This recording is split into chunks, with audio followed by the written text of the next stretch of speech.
friends, and welcome back to the Sweatable podcast. My name is Brooks Herbis, and I'm an online fitness, nutrition, and mindset coach who's here to help you simplify and make sense out of the all too confusing fitness and nutrition industry. Let's be real, there's a lot of conflicting information online, and it can be hard to know what's legit and who to trust. In every episode, I'll be sharing the science and psychology behind health, fitness, and long-lasting behavior change. But I'll also be sharing real-life practical application, because all of the best info in the world only matters if you can actually apply it to your real life. So grab a coffee, water, glass of wine, or lace up your walking shoes, and let's dive in.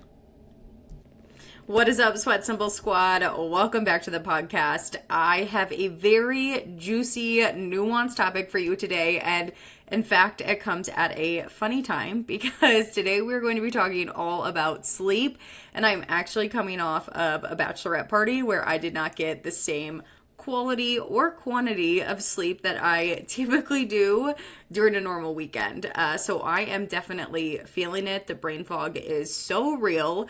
So all the more reason to talk to you guys all about not just the importance of sleep, but also the impact that sleep actually has on fat loss. Because to be honest, this is one piece of the health and fitness puzzle that I think most people throw to the wayside.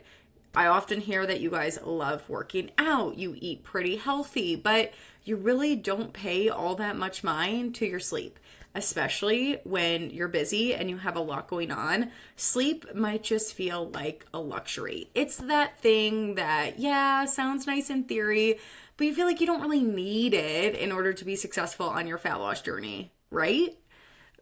Could not be further from the truth. And before we dive in, I do want to preface all of this by saying that being able to prioritize and get adequate sleep is absolutely a privilege, and there will be times where it's just not possible. New parents, I'm looking at you, and I want you to rest assured that during these times where you can't prioritize sleep, it is still very possible to make progress towards your goals. I work with a lot of new moms. I work with a lot of parents who are in that tough sleeping stage, or people who work the night shift or just have odd sleeping schedules, whatever it might be. And I can tell you with full assurance, it is absolutely possible to make progress towards your goals. But I am going to be fully honest with you that it might feel harder, but it is still very possible. I always just like to give that caveat. It is very possible, but gotta keep it real, might feel a little bit harder. Now, why should we care about sleep? Why am I about to spend an entire podcast episode talking just about sleep? Does it really matter that much? Absolutely, yes. First, just from an overall health perspective, sleep is truly the core of everything that we do. It aids in recovery and immune system support. So the more you're sleeping, the less likely you are to get sick. When we sleep is also really when we cement our memories. So sleep is especially important as we're learning new skills and information. And to really just put a bow on top of all of it, the most important thing, in my opinion, is that increased sleep has been shown to lead to a decrease in long-term diseases like heart disease, cancers, and more. And on the flip side, lack of sleep has been shown to lead to early cognitive decline. So just looking at the straight facts, just looking at like things from an overall health perspective, we can see that sleep is extremely important for our overall long-term health. If you want to live a long, disease-free life, you need to be prioritizing sleep.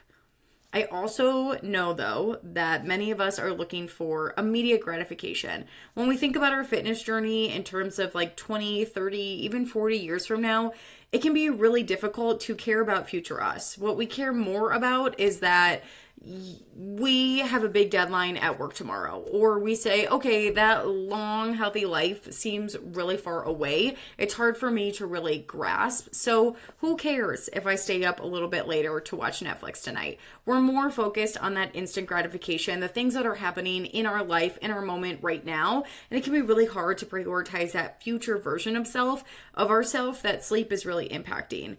And well, I wish we could all adapt the mindset of training planning for our future self. That is truly like the best way to look at your health and fitness journey, is what is the kind of life that you want to live in 10, 20, 30, 40 years. You're training for that right now. That's how I want us all to be looking at it.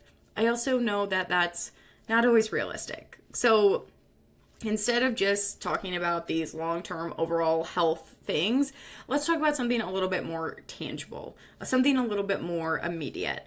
Let's talk about why you should care about sleep now, specifically when it comes to fat loss. First up is just your straight up energy. You know that sleep gives you energy, and you know how hard it feels to get yourself up for the workout the day after you haven't slept well. So straight off the bat, if you are allowing yourself to get that extra sleep for no other reason prior or outside of just you want more energy, let that be enough. But in addition to that, when we sleep, our hormones are actually resetting, including our hunger hormones. And if you don't know, we actually have two main hunger hormones. Ghrelin, which signals to our body that it's time to eat, aka it makes you feel hungry, and then leptin, which signals when you're full. So if you're not getting adequate sleep, or your sleep is poor quality, your hunger hormones will be a little out of whack. This is why you might have noticed that after a night of poor sleep, maybe after drinking, you've felt that ravenous pit feeling.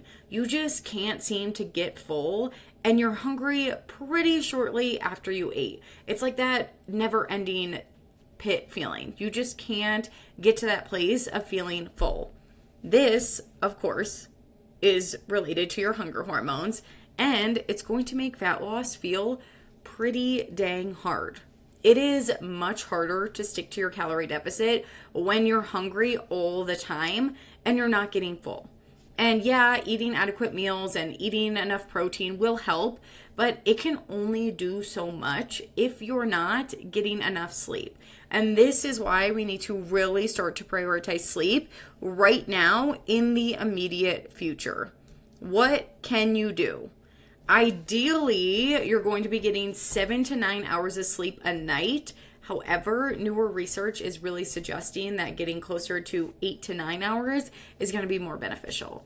And the biggest key is to make sure that this is good quality sleep as well. So it's not just about, hitting the pillow for 8 to 9 hours.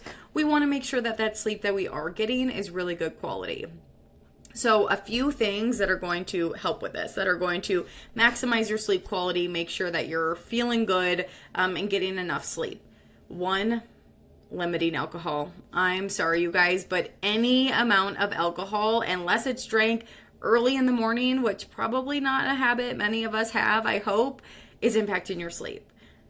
Even just 1 glass of alcohol, you're not going to fully get into your REM cycle, which is going to lead to that poor quality sleep. So if you've got a nightly wine habit or, a nightly beer habit, and you notice that you're waking up groggy every morning, or maybe you're not even noticing that, the truth is that the alcohol at night is impacting your sleep. So if these things are important to you, whether it be those long-term health impacts or you've got short-term fat loss goals, highly recommend starting to take a look at your alcohol intake, and if it's really worth it, to counteract the negative impact it's having on your sleep. The next thing that you could do is limit your caffeine.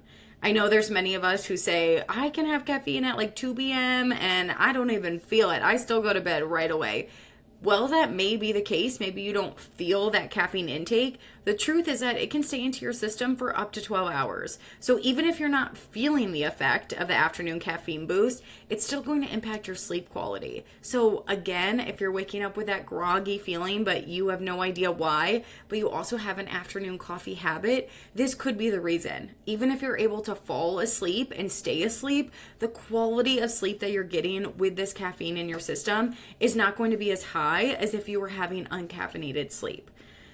In addition to this, having some sort of nighttime routine can be really helpful. extra bonus points if this routine involves getting you off your phone at least 10 minutes before going to bed. Now, ideally, we would all be laying off our phones closer to like 30 to 60 to 90 minutes before we go to bed, especially because of that blue light. But I understand that that is not fully realistic. So that starting point of just 10 minutes before you go to bed can be really helpful. You may have noticed that you have an idea of a set bedtime you're trying to set for yourself, and next thing you know, 45 minutes have gone by and you are still scrolling TikTok. That is on purpose. Algorithms are designed to suck you in. And if you're scrolling right before bed, if you're seeing all those notifications pop up right before bed, it's going to be so much harder to actually get off your phone and go to bed when you said you would. So putting your phone on Do Not Disturb can really help with this. My friends are actually just making fun of me this weekend because my phone is actually on Do Not Disturb most of the time, which I highly recommend from a productivity standpoint, but especially at night, this is the habit I've had the longest. My phone is on Do Not Disturb for 11 hours. It's on Do Not Disturb from 8:30 p.m. to 7:30 a.m. I'm not sleeping that whole time, of course. I get up pretty early, but it is helping me go to bed. If I want to be in bed early because I get up so early, it's really important to me that I'm not receiving notifications on my phone for 30 to 60 minutes before I'm actually trying to fall asleep. This kind of gets me into that more relaxed state, and I'm way less tempted to pick up the phone and just check those notifications really quickly. So put your phone on Do Not Disturb. It's going to be a huge help if you're having trouble getting off your phone before you go to bed. Some other things you could try and just see if they work is nighttime meditation. So if you have trouble falling asleep or you're someone who wakes up in the middle of the night, nighttime meditations can be really helpful. Again, it can help some of those help get you out of some of those spiraling thoughts and just give you something else to focus on that's going to feel a little bit more relaxing and allow you to kind of almost put your brain on a shelf a little bit. So those are just a few suggestions. If you are someone who has trouble either falling asleep, staying asleep, getting good quality sleep, those are the places I would start. I would start with one or two of these that you know is something you struggle with, and start creating a new habit around one of those. See if that really impacts your sleep and how you're feeling after you start to implement some of those things. So hopefully by the end of this episode, you guys are all understanding the importance of sleep and you're ready to really start prioritizing it. If you try one of these, if it starts working for you, please shoot me a DM. Let me know. I would love to hear from you guys. I would love to hear which one worked best. If you're still struggling with sleep, if you're like, hey, I didn't even know this is something I should be prioritizing, but now I'm so glad I am. I love to hear from you. I love to know what content is resonating. So please do not hesitate to shoot me a DM. I would love to help. But in general, thank you guys so much for listening, and I will talk to you next week.